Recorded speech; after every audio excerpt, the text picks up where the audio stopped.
Okay, this is your movement assessment.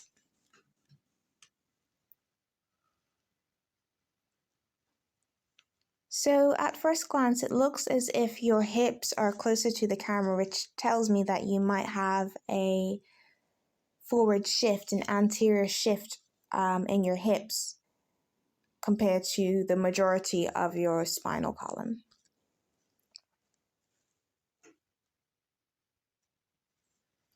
And we can see just that when we look at your posture from the side.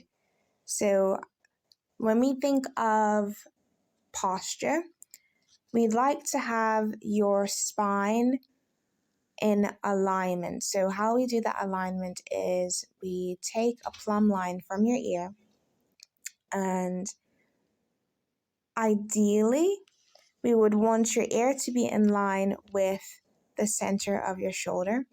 We want your elbow to be in line in the center of your torso, so about here. And we would want your hips to be in line with your elbow here, and then your knees in line with your hips, and your knees align with your ankles. From this image, I can see that your hips are actually shifted forward and that they might have a little bit of an anterior tilt. So your hips tilting in this direction, which I can see from the slight curvature in your lumbar spine.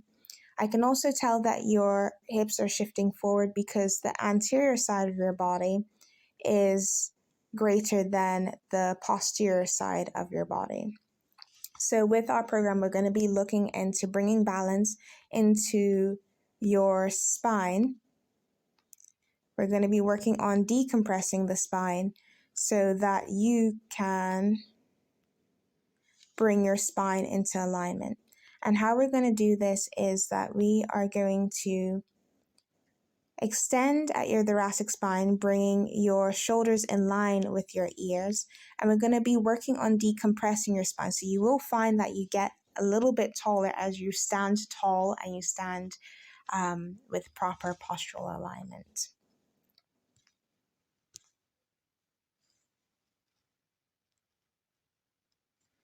Okay, so from the back, I can tell that you are someone who is physically active because you have a nice triangular shape between your shoulders and your waist. One thing that I would like to work on here is bringing your shoulders up just a tad bit. And what that's going to do is going to create even more of a geometric, athletic build between your torso and your shoulder column. It's also going to help alleviate some of the tightness that you find in your shoulder. Something that I have also noticed with your looking at your stance from behind is that you seem to have a little more compression in your left side of the body compared to your right side of the body. Now, you've told me that you have an injury in your lower left leg. Now, usually when it comes to fitness, we like to break our bodies into smaller compartments so we can understand how the body works. However, you have one body, and that is one muscle, one skeletal system, one system essentially. And if something is faulty in one part of the body, it's going to have an impact on the remainder of the body. So it will be interesting to see if throughout this program that we can lessen this. It looks like just a slight point of compression in your left side of the body.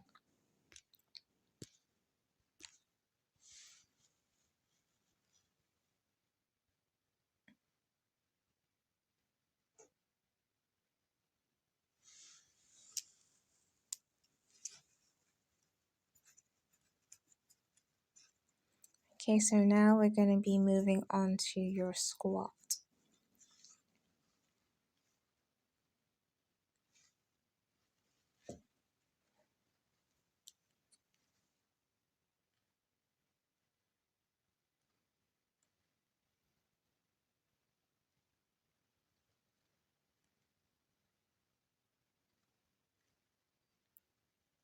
Okay, so I'm just going to stop it here simply because I can see that there is a lack of ground tension here in the feet region. Now, throughout the program, I'm going to talk a little bit more about what ground tension is. It's just a little bit difficult to explain without the visual cues, but essentially all movement starts from the feet, and this is because this is where our connection with the earth is. So we want to generate ground tension to help keep our feet stable and secure to the ground, but also to help transfer the energy up the kinetic chain. So let's have a look at the rest of your squat.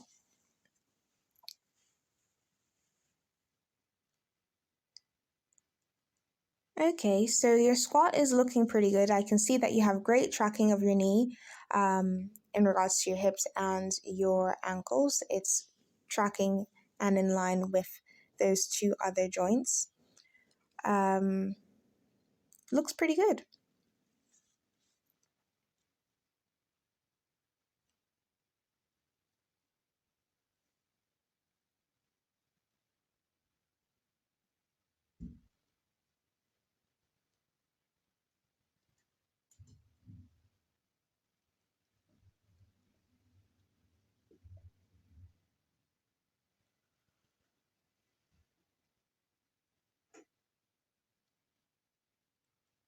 You're creating nice shapes with this squat.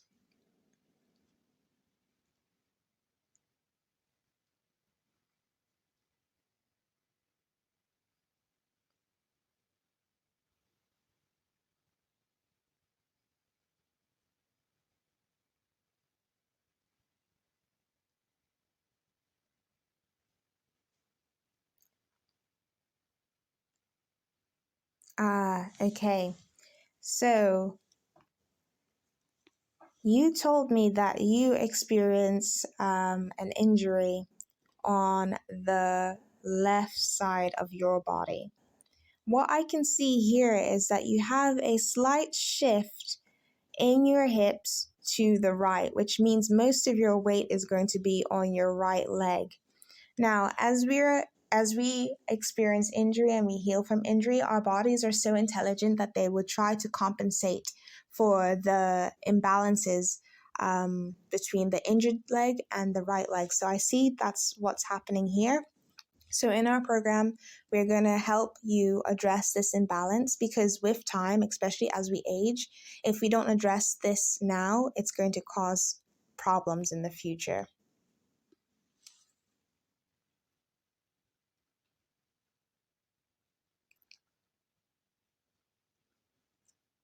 So your hinge, again, we're going to be working on creating that ground tension. And this hinge, it looks more like a passive stretch than an active stretch. So when it comes to movement, our muscles work in pairs. So, for example, our hamstrings are working in pairs with our quadriceps. Our biceps are working in a pair with our triceps. So it seems as if here it's passive because we're stretching out our posterior side, but we aren't actively contracting our anterior side. And the way that we would do this is by creating this shape that I'm going to draw for you here. So this is our spine, and our femur would kind of be in this angle, and our tibia and fibula in this angle. So just put that in line a little bit. So by creating this shape with our bodies, we are able to stretch out the hamstrings, contract the quadriceps, and also create a nice length in the back of our calves while contracting the muscles on the front of our calves.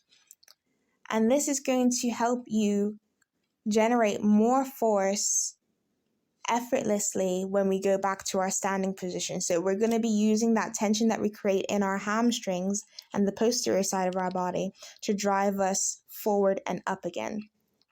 And this is the most effective way of generating free energy, essentially using the elastic recoil in our muscles, which will benefit your sport of BJJ, learning how to use elastic recoil because it's such an energy demanding sport. Okay, and here I can see that you are overly extending in the knees. We never want to overextend our knees. Our knee joints operate better when we have a slight bend in them. So again, this goes back to my idea of you passively stretching the posterior side of your body. We're going to work on that though.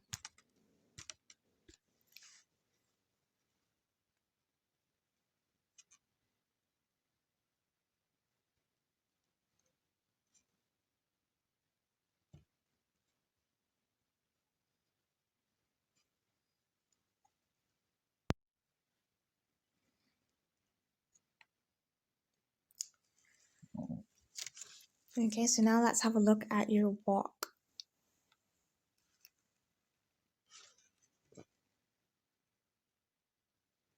So this is your walk with your left leg leading. So from this image, I can see one thing we want to address is keeping our knees bent. But also I can see that your body contracts laterally. So what I mean by that is that this side is contracting whilst this side is stretching. This isn't necessarily a bad thing, but what this creates is a hip hike. So this means that your femur is jamming into your hip socket here as you land, and the force isn't being transferred and dissipated throughout the body, which is the most ideal way. So we don't create like a compact injury, a compressive injury by that repetitive compact going into your hip region.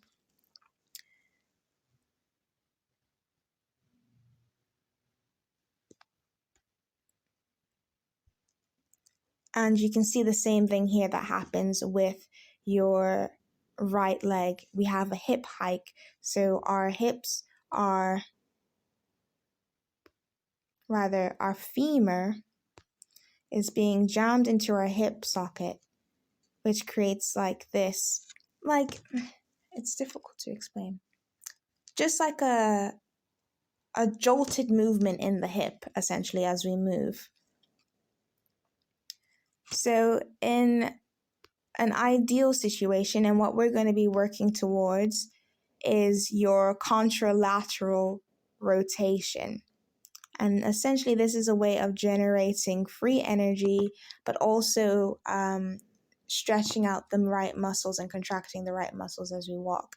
So because your right leg is going forward, we ideally would want our left shoulder to come forward. So along this line is the line of contraction. And this is going to create a stretch going from this shoulder to your back hip. And this goes all the way down to your feet. So essentially what this means is that one side is contracting and the other side is relaxing. So, well, the other side is stretching. So as we go forward, the stretch generated in our stretching muscles is going to tighten and propel ourselves forward. So we can see that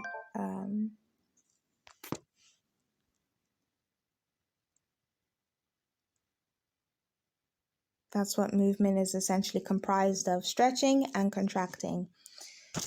So 3 takeaways that are positive. I can see that you're active, and this is great because, you know, most people, we have a sedentary lifestyle, which leads to us sitting down for multiple hours a day. And some of the things that we're definitely going to be working on is your alignment with your left knee and the imbalances between your right side and your left side. We're going to be looking at decompressing your spine by bringing your column back into alignment with a thoracic extension and correct pelvic orientation. And we're going to be looking at releasing that tension in your shoulder that you mentioned. And we're going to be doing this through corrective exercise and myofascial release techniques.